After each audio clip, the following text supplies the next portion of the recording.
Hi, I'm Dr. Hemmert here at the Center for Dental Professionals. I've got a patient here named Quindon. He's here to have a full examination and just to assess his overall oral health, and he would like to have all of his teeth repaired and fixed, and a beautiful smile across the top, some cosmetic dentistry. So there's a lot going on here to consider, and I'm just going to kind of show you the process of what we do to when we do a consultation or examination like this. So first, obviously, I take a good look at all of his teeth. Just a quick cursory examination to kind of look at the overall state of the mouth and the teeth. We've already taken a full set of x-rays. Then I get my intra-oral camera. This is probably my very most important tool that I use in the office to diagnose and to educate and show the patient my findings. Obviously, I use magnification to look really up close to the tooth. When I do examinations, I look at every single surface of every single tooth meticulously and diagnose any problems or issues I see there, and then I talk about what the options are to restoring that problem, and answer all the questions, and then we kind of formulate a comprehensive plan. The goal is to help Quindon achieve or obtain optimum oral health, which means any diseased, broken, decayed teeth are properly restored, any hopeless teeth are removed, any teeth that are missing are replaced via implants, bridges, partials, dentures, etc. And also assessing the supporting structures of the teeth, the gums, the ligaments, and the bone that support the teeth. The health of those structures are vital for the overall support and survival of the teeth as well. So after looking at all the teeth meticulously, looking at the x-rays, I sit the patient up, and we've already done this with Quindon, but I go through these pictures. You see how blown up the tooth is on the screen, and I'm able to use some tools to highlight problems I see. Like there's decay in this lingual groove here. There's an old composite filling with decay forming around the side. You can see the filling's worn down and broken down. Here's another tooth with some decay forming on the side. There's a large molar with two big silver amalgam fillings in it. The tooth is broken apart. There's decay forming in here. This one's a little out of focus, but you can see that he's had some composite fillings on a lot of his front teeth that have reached their kind of lifespan, and at some point you start to see micro leakage form around the edges of the fillings. You see decay forming. These are some other front teeth that have been heavily restored with decay forming around them. Really big composite filling.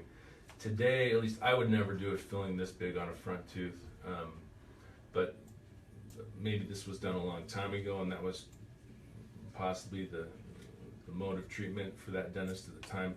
Probably would have gone ahead and crowned this if it was, I wouldn't have done this before. And then you can see this, some larger cavities on these other front teeth.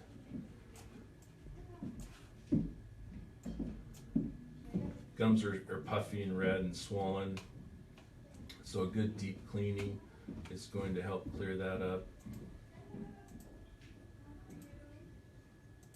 Now, this is a crown that's had a root canal done through the crown and never got a permanent filling done.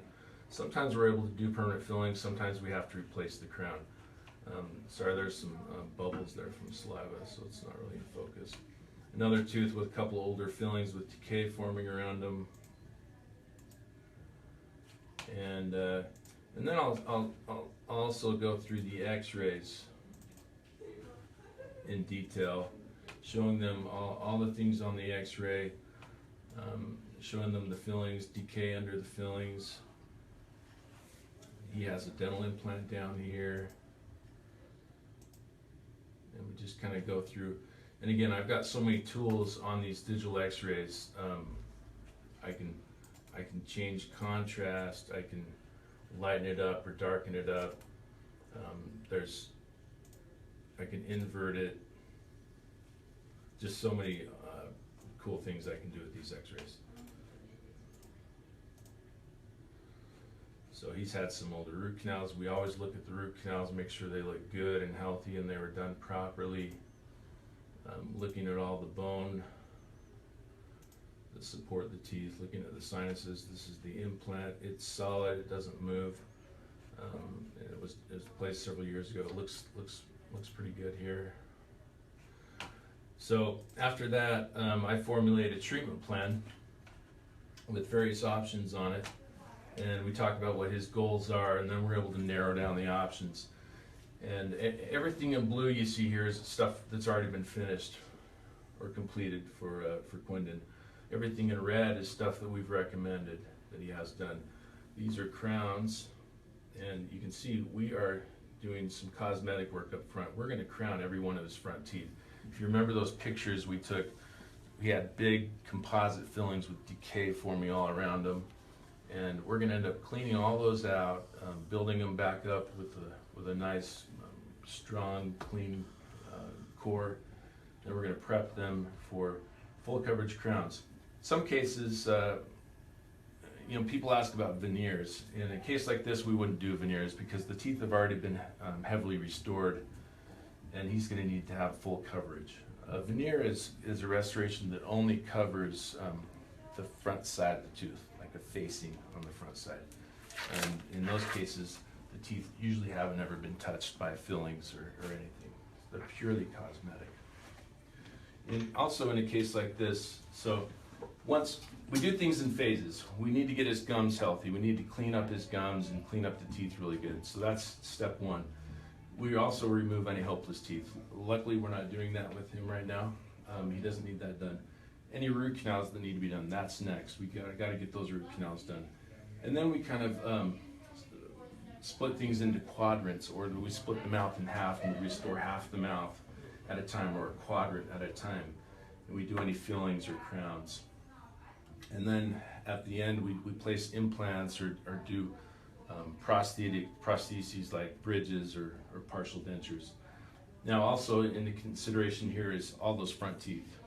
We're going to do that also after we've done all the fillings and crowns on his back teeth. We'll finish up the front teeth at the very end.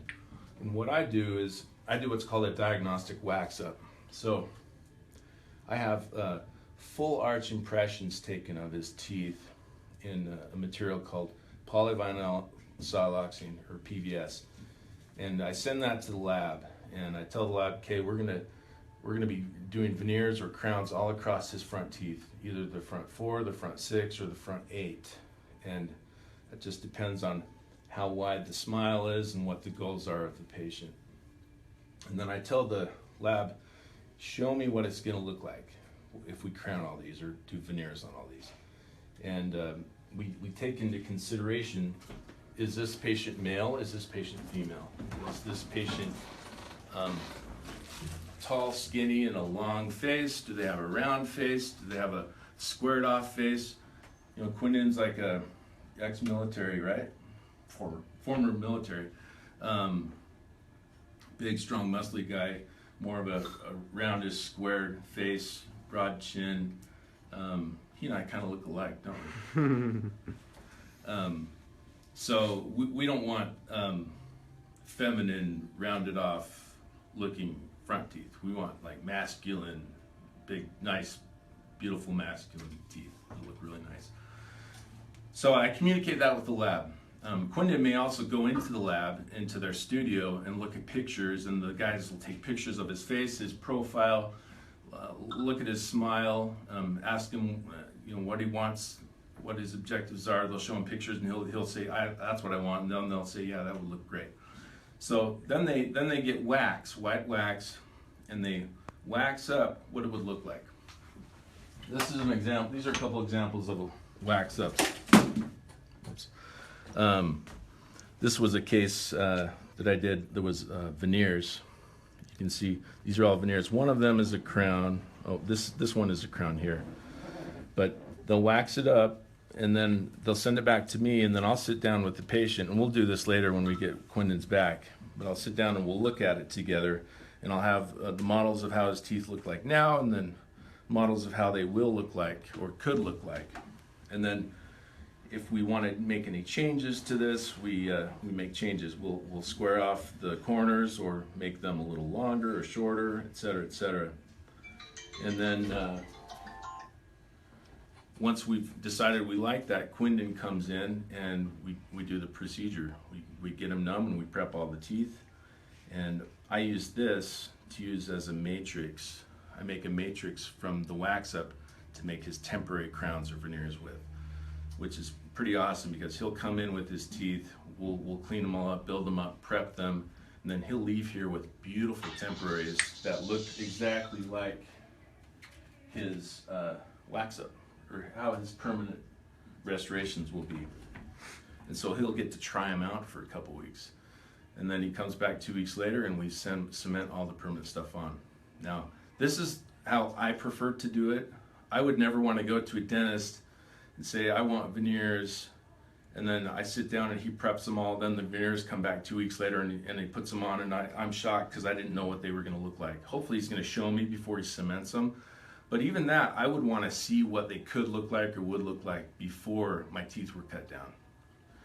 And so this is how I prefer to do it, because the patient totally is fully aware and in total control of the whole process. There's no surprises and everything is fully understood, and we're all on the same page. So this is kind of how the process goes of doing a full examination and prioritizing things in the proper order, and how we do a cosmetic case.